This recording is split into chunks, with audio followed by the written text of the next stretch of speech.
Friends, हम समास से संबंधित आज कुछ प्रश्न करेंगे। चलिए स्टार्ट करते हैं। फर्स्ट क्वेश्चन है, यथाशक्ति में कौन सा समास है? तो यथाशक्ति, शक्ति से पहले यहाँ पे यथा नामक एक उपसर्ग दे रखा है।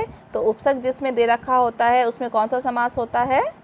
कौन सा होता है? अवयवी भाव समास। तो इसका ऑप्शन डी सही है। सेकंड क्वेश्चन है, त्रिभुज शब्द में कौन सा समास है? त्रिभुज, यदि किसी शब्द के आगे कोई संख्या दे रखी है 1 2 3 4 इस तरीके से, तो वहाँ कौन सा समास होता है? द्विगु समास होता है। ठीक है, तो इसका ऑप्शन कौन सा सही है? बी। तीसरे प्रश्न पे चलते हैं। तीसरा प्रश्न है हमारे पास, देशभक्त में कौन सा समास है? देशभक्त यानी देश का भक्त, बीच में कारक शब्द आ गया है का, इसका मतलब यहाँ कौन सा समास है? तत्पुरुष समास। इसका मतलब इसका ऑप्शन ए सही है। फोर्थ क्वेश्चन, चतुर्भुज शब्द में कौन सा समास है? तो फ्रेंड्स, चतुर्भुज किसे कहा जाता है? भगवान विष्णु को। तो यहाँ पर दोनों ही शब्द आपके प्रधान नहीं है, बल्कि तीसरा अर्थ निकाल रहे हैं, भगवान विष्णु की तरफ संकेत कर रहे हैं। अतः यहाँ पे कौन सा समास है? बहुव्रीहि समास, यानी ऑप्शन सी यहाँ पर सही होगा। क्वेश्चन नंबर 5, दही बड़ा शब्द में कौन सा समास है? दही बड़ा यानी दही का बड़ा, यहाँ भी एक कारक शब्द आ गया है। तो यहाँ पे कौन सा समास होगा? तत्पुरुष समास, यानी ए ऑप्शन सही होगा। क्वेश्चन नंबर 6, आजकल शब्द में कौन सा समास है? तो फ्रेंड्स, मैंने आपको अपनी समास वाली वीडियो में ये समझाया था कि अगर दो शब्द एक से विपरीत अर्थ वाले एक साथ आते हैं तो वहाँ द्वंद्व समास होता है। यहाँ आज और आज का विपरीत शब्द कल दोनों साथ साथ आए हैं, तो इसका मतलब यहाँ पे कौन सा समास होगा? द्वंद्व समास होगा। ऑप्शन डी इसका सही आंसर है। नेक्स्ट क्वेश्चन है, पंचपात्र शब्द में कौन सा समास है? पंचपात्र, आगे संख्या आ गई है पंच, तो यहाँ पे संख्या किस में आती है? कौन से समास में आती है? द्विगु समास में। इसका मतलब ऑप्शन सी यहाँ पर सही है। 8th क्वेश्चन, शोकाकुल शब्द में कौन सा समास है? शोकाकुल को अगर हम विग्रह करें तो क्या होगा? शोक से आकुल। तो यहाँ भी हमारे पास एक कारक चिन्ह आ गया है। तो कारक चिन्ह जिस समास में आता है वो कौन सा समास होता है? तत्पुरुष समास, यानी ऑप्शन बी सही है। क्वेश्चन नंबर 9, नील गाय में कौन सा समास है? नील गाय, गाय कैसी है? नील, यानी नीली गाय है। इसका मतलब यहाँ पर एक विशेषता दे रखी है गाय का। विशेषता किस में दे रखी होती है? कर्मधारय समास में। तो यानी ऑप्शन सी सही है। क्वेश्चन नंबर 10, रोग पीड़ित में कौन सा समास है? रोग पीड़ित का अगर हम विग्रह करें, रोग से पीड़ित, यहाँ पे से फिर से कारक चिन्ह आ गया है, तो कौन सा समास होगा? तत्पुरुष समास। ऑप्शन बी राइट है। क्वेश्चन नंबर 11, पंचानन में कौन सा समास है?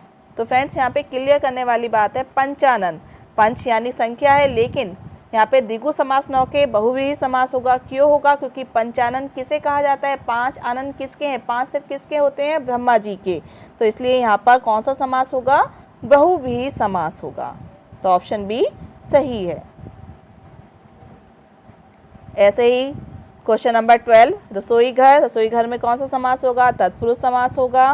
तो ऑप्शन ए सही है। क्वेश्चन नंबर 13, लोकनायक में कौन सा समास होगा?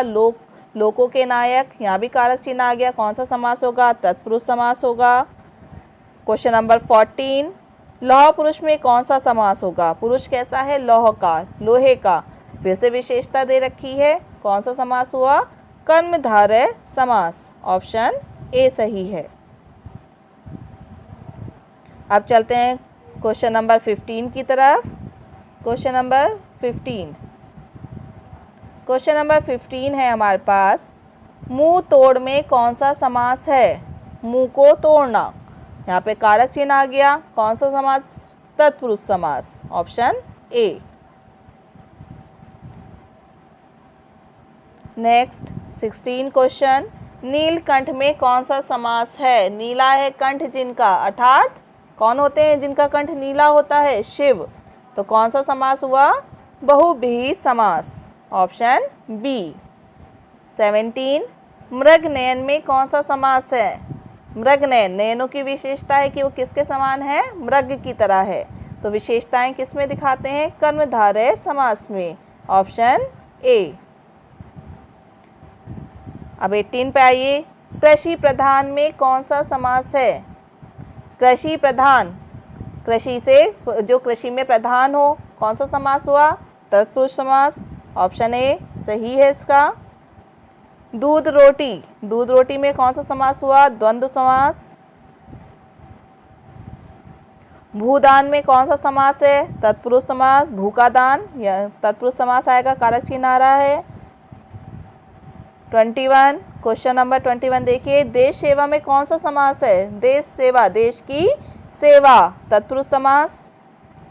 दिनकर में कौन सा समास है? दिनकर में कौन सा समास है? तत्पुरुष समास, ऑप्शन नंबर ए सही है इसका। क्वेश्चन नंबर 23 आइए। शरणागत में कौन सा समास है? जो शरण को आए, तत्पुरुष समास। शरण को आने वाला, कारक चिन्ह आ रहा है, इसका मतलब यहाँ कौन सा समास है? तत्पुरुष समास। अजात शत्रु, कौन सा समास हुआ? बहुव्रीहि समास, जिसका कोई शत्रु ना हो, बहुव्रीहि समास हुआ। पंजाब, क्वेश्चन नंबर 25, पंजाब में कौन सा समास है? पंजाब, 5 नदियों का समूह, कौन सा समास हुआ? संख्या दे रखी है, द्विगु, कौन सा समास हुआ? द्विगु समास, ऑप्शन नंबर डी। अगर इसकी और अच्छे से व्याख्या देखनी है तो समास की एक वीडियो बना रखी है, उसका लिंक मैं डिस्क्रिप्शन में दे दूंगी। आप वहां से समास को बहुत ही शॉर्ट ट्रिक मेथड से समझ सकते हैं कि आप एक ऐसी ट्रिक है जिसमें आप देखते ही पहचान जाएंगे कि इसमें कौन सा समास है। तो आप वहां से देख सकते हैं। Thank you.